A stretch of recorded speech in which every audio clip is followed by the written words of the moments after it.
The air was sharp and cold. The sun was shining down on us, despite the rather gloomy day. As the beautiful rays of golden light fell down across my skin, I took one last glance at the large crowd gathered amongst us. So much joy, excitement, and nervousness was flowing within my veins, but when I looked in the beautiful marble eyes staring down across from me, all my worries vanished and all that was left was pure content. Until I took a deep breath and looked at him again. I really was marrying my cousin.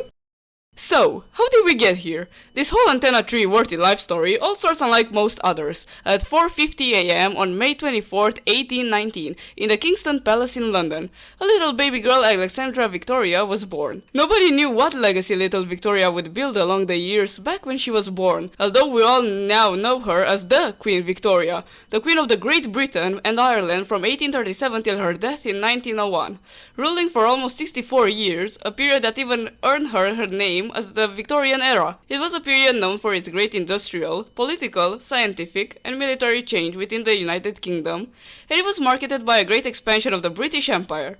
She was also granted by the British Parliament the additional title of Empress of India.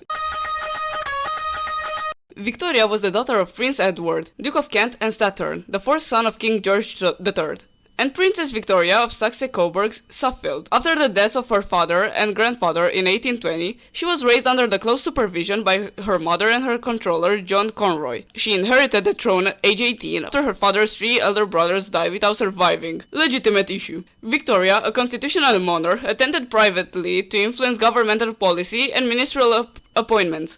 Publicly, she became a national icon who was identified by strict standards of personal morality. She also loved to write in her diary, which we all are damn thankful for because this makes our job so much easier. According to one of her biographers, Victoria wrote an average of 2,500 words a day during her adult life. From July 1832 until just before her death, she kept a detailed journal which eventually encompassed 122 volumes. Victoria has described her childhood as rather melancholic. Her mother was extremely protective, and Victoria was raised largely isolated from other children under the so-called Kensington system, an elaborate set of rules and protocols devised by the Duchess and her ambitious and domineering comptroller, Sir John Conroy, who was rumored to be the Duchess's lover. The system prevented the princess from meeting people whom her mother and Conroy deemed undesirable, including most of her father's family, and was designed to render her weak and dependent upon them. The Duchess avoided the court because she was scandalized by the presence of King William's illegitimate children. Victoria shared a bedroom with her mother every night, studied with private tutors to a regular timetable, and spent her play hours with her dolls and her King Charles Spaniel,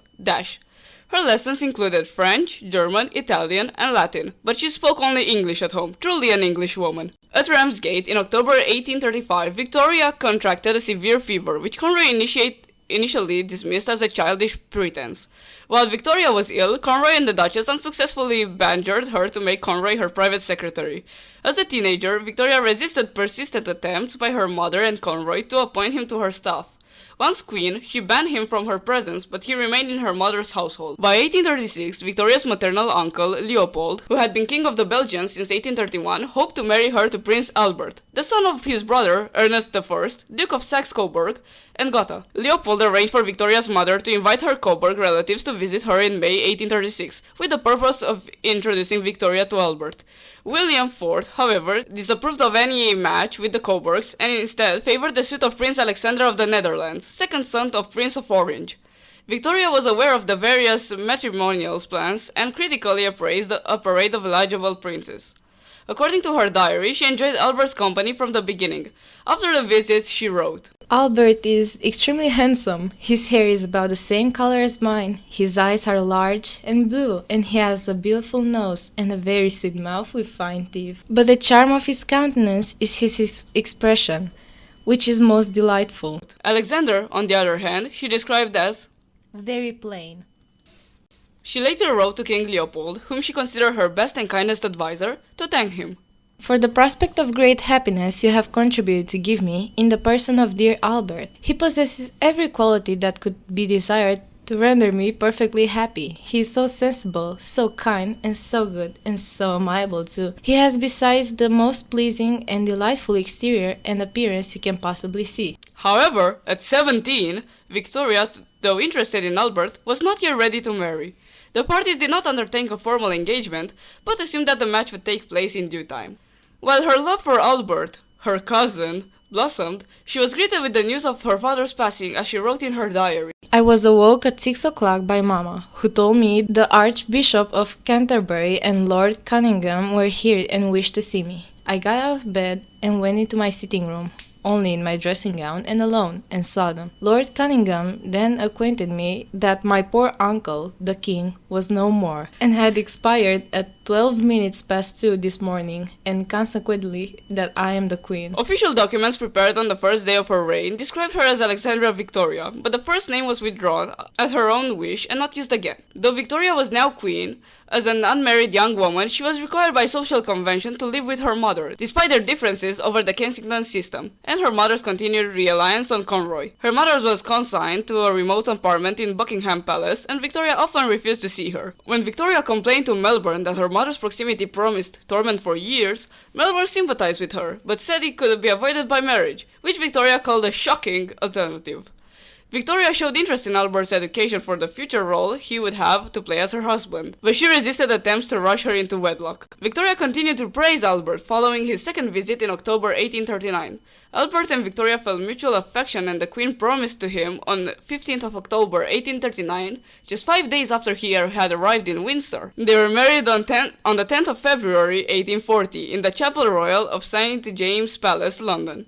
Victoria was love-struck. She spent the evening after their wedding lying down with a headache, but wrote ecstatically in her diary. I never spent such an evening. My dear Albert, his excessive love and affection gave me feelings of heavenly love and happiness I never could have hoped to have felt before. He clasped me in his arms, and we kissed each other again and again. His beauty, his sweetness and gentleness. Really, how can I ever be thankful enough to have such a husband, to be called by names of tenderness I have never yet heard used to me before? Was a bliss beyond relief. Oh, this was the happiest day of my life. Albert became an important political advisor as well as the Queen's companion, replacing Melbourne as the dominant influential figure in the first half of her life. Victoria's mother was evicted from the palace to Winchester House in Belgrave Square. After the death of Victoria's aunt, Princess Augusta, in 1840, Victoria's mother was given both Clarence and Frogmore houses.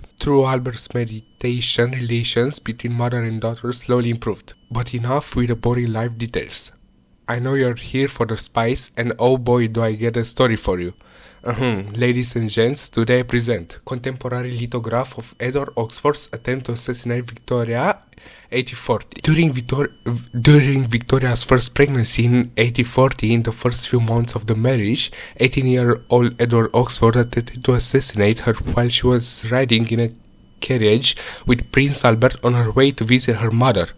Oxford fired twice, but either both bullets missed or, as he later claimed, the guns had no shot. He was tried for high treason, found not guilty by reason of insanity, committed to an insane asylum, definitely, and later sent to live in Australia. In the immediate aftermath of the attack, Victoria's popularity soared, mitigating residual discontent over the Hastings affair and the bedchamber crisis.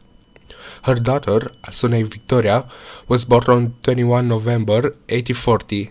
The Queen hated being pregnant, viewed breastfeeding with disgust, and though newborn babies were ugly.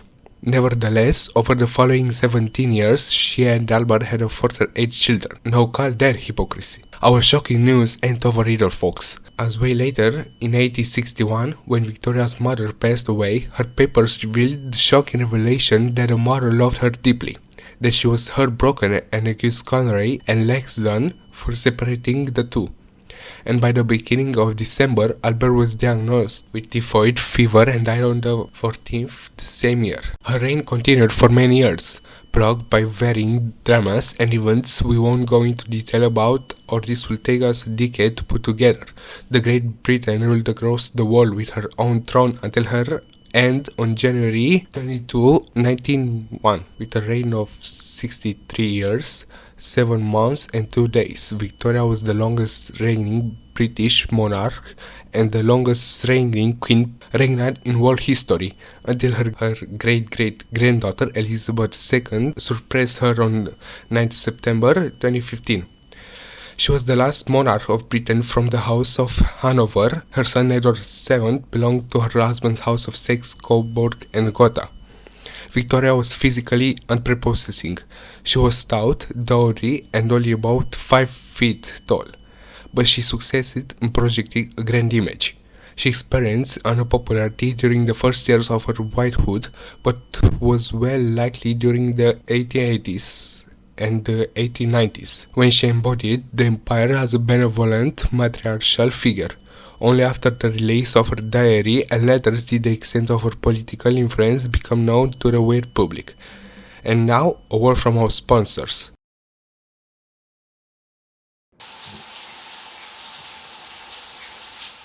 Hello ladies, look at your man, now look at me. Look at your man, now back to me. Sadly, he isn't me. But if he stopped using baby body wash and used allspice, he at least could smell like me. Look down, back up. Where are you? You're on about with a man your man could smell like. What's in your hand? Back at me.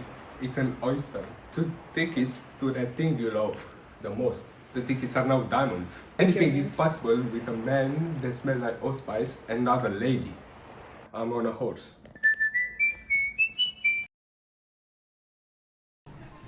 Gosh, I'm so tired of my ex-husband. People are so tiring these days. I know, right?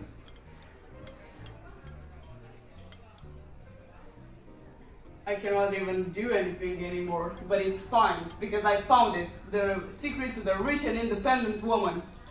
Tell me about it. Oh, I will. Hey ladies. Never mind then. God, I gotta get his number. What about the rich and independent woman part? People change, Rihanna!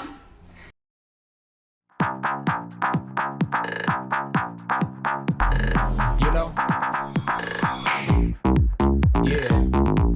As I walk you through Wonderland. In Wonderland. Ooh. Come on. We're all fly. A brand new perfume made for the man. Sweet scents mixed with the masculine woody tones. It attracts girls like a magnet. In Wonderland. The Golden Secret, the perfume made out of Reese. Let's ride, y'all. Do it again. Sorry guys, we have to pay the rent somehow. Don't mind them. We're not quite done yet, blokes, because we can't talk about Victoria without talking about her iconic grandson, the one and only George Frederick Ernest Albert, aka George V. Born on the 3rd of June 1865, he was King of UK, the British Dominions, and also Emperor of India. He was born during the reign of his grandmother Queen Victoria, him being the second son of Albert Edward, Prince of Wales, and Alexandra, Princess of Wales, and was third in the line of succession to the British throne, behind his father and his elder brother, Prince Albert Victor. Eventually, his brother unexpectedly died in early 1892, putting him directly in line for the throne. George married his brother's fiancée, Princess Victoria Mary of Teck, the following year, and they had 6 children. These people just love to marry the weirdest of bunch, huh? Following the death of Queen Victoria in 1901, George's father ascended the throne as Edward VII, and George was named the Prince of Wales until his father's death in 1910, when he became king. He then became the first monarch of the House of Windsor in 1917. George suffered from smoking-related health problems throughout much of his later reign.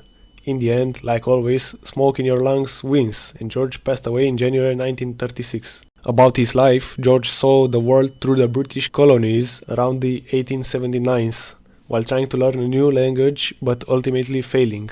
He served in the navy most of the time under his uncle's, Prince Alfred's, command, stationed in Malta. There he found and fell in love with, ding ding ding, you guessed it, his cousin, Princess Mary of Edinburgh, which refused his proposal. Later, in November 1891, Albert Victor, George's older brother, got engaged to his second cousin, Princess Victoria Mary of Teck. But after merely 6 weeks, Albert passed away due to pneumonia. Like any true gentleman, when he saw a woman grieving the loss of her fiancé, George proposed to Mary a year later and she accepted. They married on July 6, 1893. Like any true Englishman, George V had 5 sons and a daughter, which claimed that he was a strict father, to the point they were terrified of him. He preferred a simple, quiet life, unlike many others in the royal family, and he played a large role in the building of the Royal Philatelic Collection.